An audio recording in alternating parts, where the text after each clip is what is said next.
We have before us here a man who once accused Bola Ahmed Tinubu to be brain behind his arrest and his ordeal.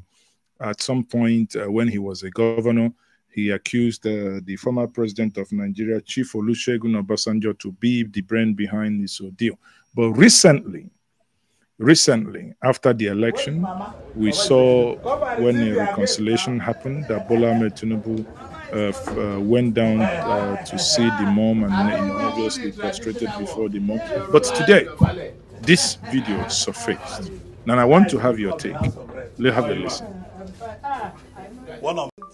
Through one of my best time in life in the Senate, and I also went through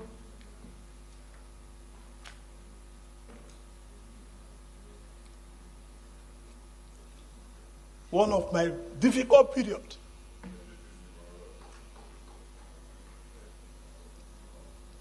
Also in this Senate. Before I came to the Senate, before I came into politics, I can buy anything body can buy. I'm not a thief.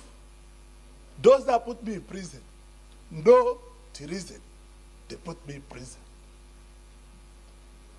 They took over all my businesses and want to kill me. But I survived it. I'm in the Senate with you people. It's not the end to what we have done. It's not the end to United Nigeria. It's not the end to Brother Skipper. But these senators I called were with me. I never lacked. When the PDP that I was governor for 2 terms was being formed, I brought every money they used in forming that party. Every penny in 1997 and 98. And I later became a thief. And people I gave transport money from my house in VI became angels. This is what Nigeria represents. I want to thank my colleagues for giving me these 4 years of uninterrupted support. Because this country is not fair to so many of us. I built this country, I employed 13,800 workers. People employ nobody, and nobody asks them their source of wealth. I have 3 factories in Lagos, Nigeria. I have 2 factories in Ota, build manufacturing. I have 3 factories in Aba, manufacturing. And I'm a thief. And people that cannot explain where their source of wealth come from, they are not thieves. I leave everything in the hands of God. May God be the judge. This God, wherever he sit now, they take care. This God don't suffer. Wallahi. Because the way everybody, they don't dump him. I'm telling you, everybody is calling him. I mean, this God must be, but I hope he doesn't have heart attack from the things he sees or hears. Now, let me before I put you guys and put these questions, there are 2 things that I want to point out here. One, he said he's not a thief. I mean, I am not going to, he's my brother, I'm not going to call him a thief. But 7.1 billion Abia State money is still not yet accounted for. That was the reason why he was sent to jail. He came out on technicalities of another person. Over to close to a decade, this case has been ongoing. He left office in the year 2007.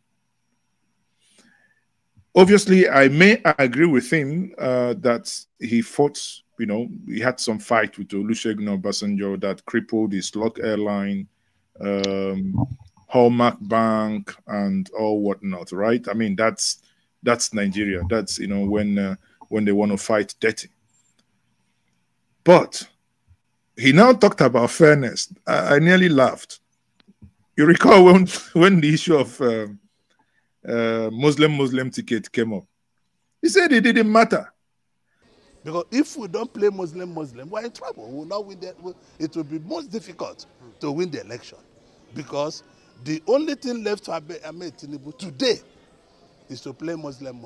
I know that the church I go to, the Catholic secretary might condemn it, so it's not good to. What is wrong with Muslim tickets?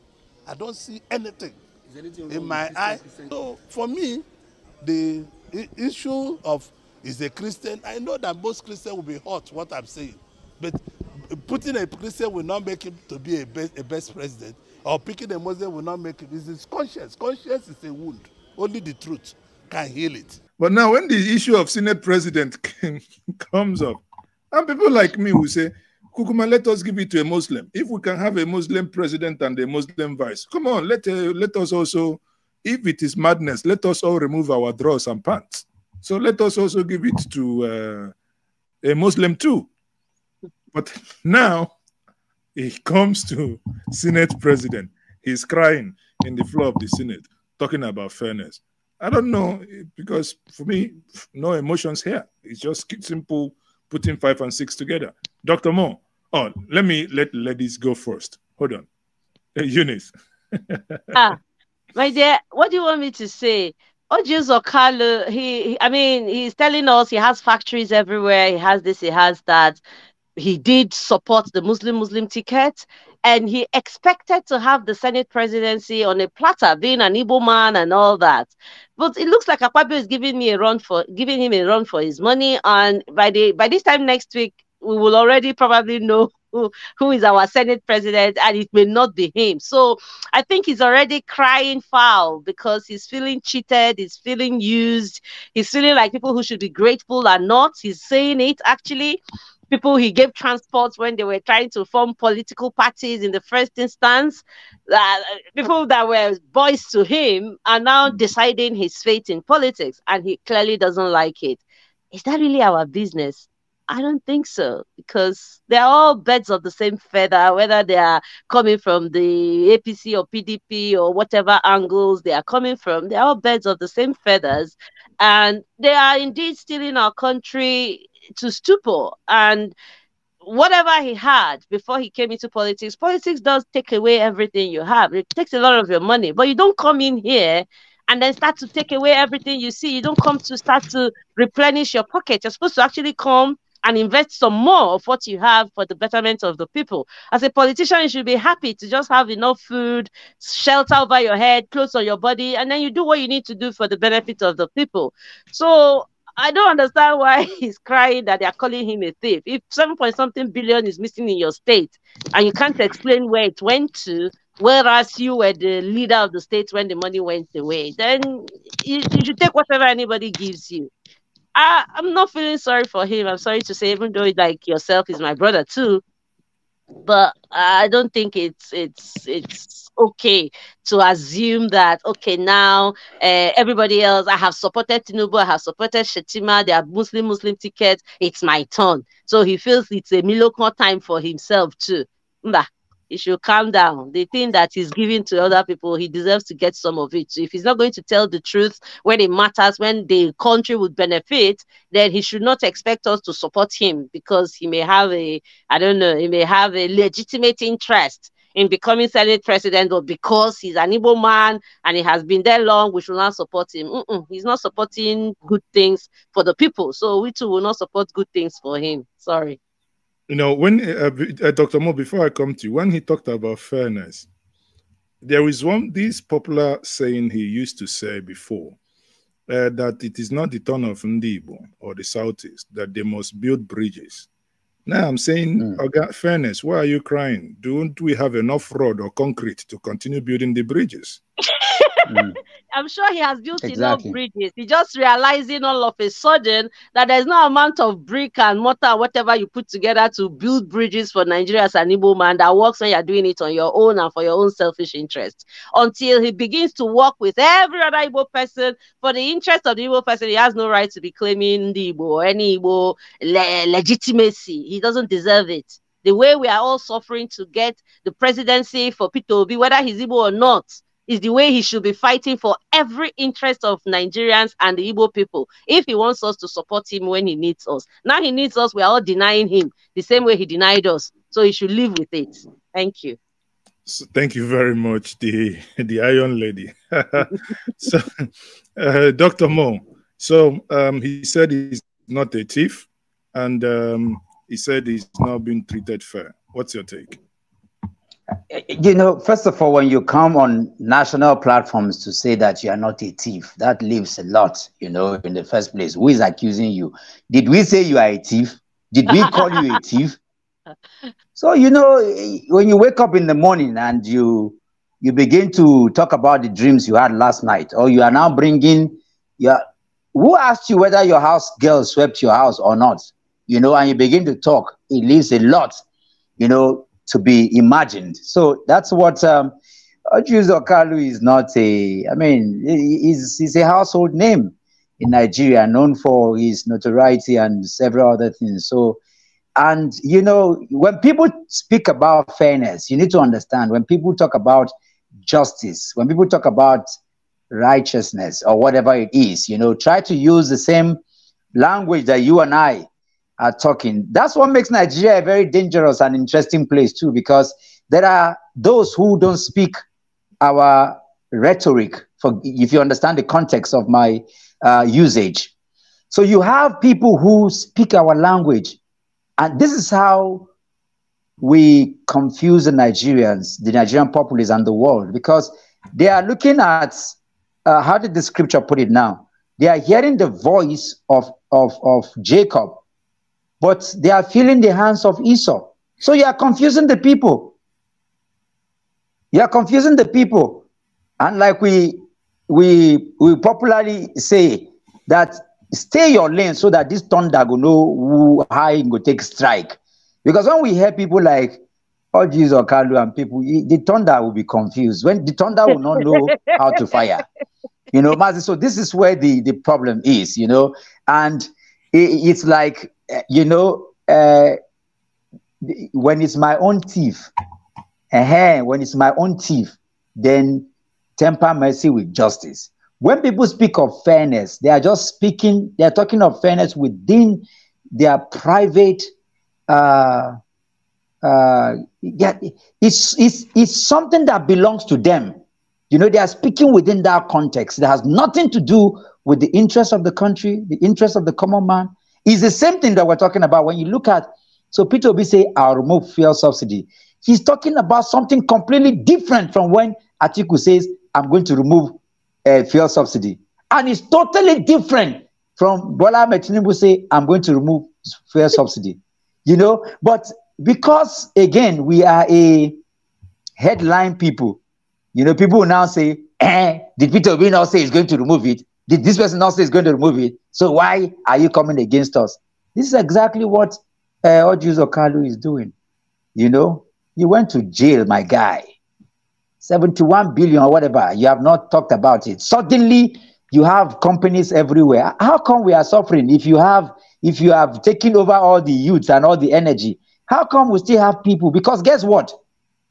One person in Nigeria, when you hear the kinds of money, I mean, some of us have been, because my PhD has to do with nature and environment.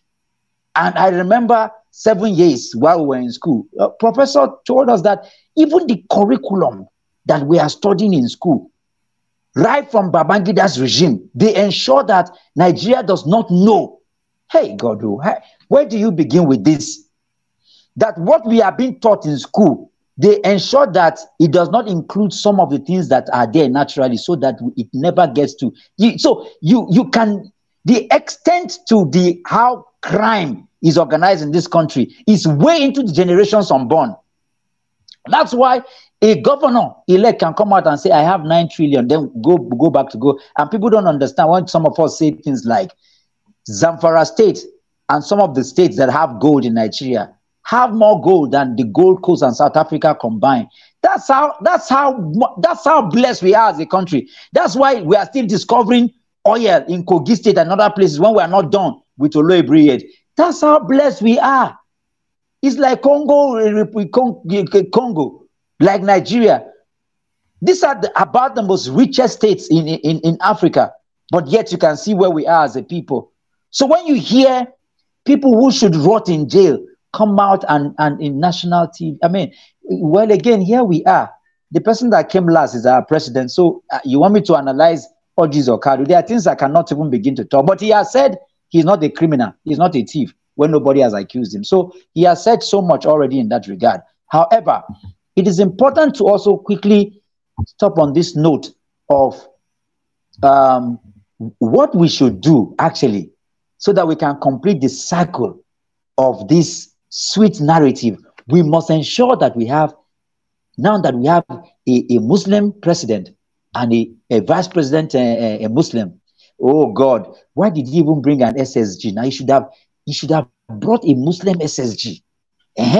So he can now bring a Muslim Senate president and ensure that House of Rep Muslim is he, I mean, and then we must ensure that I don't know the ratio now, but all the governors, they all should be, the next NMPC guy must be a Muslim. We must complete. In fact, Mazi, I think next week I'm going to come out with the placard on the street of Abuja, because we must complete this cycle of brigandage. It must be completed.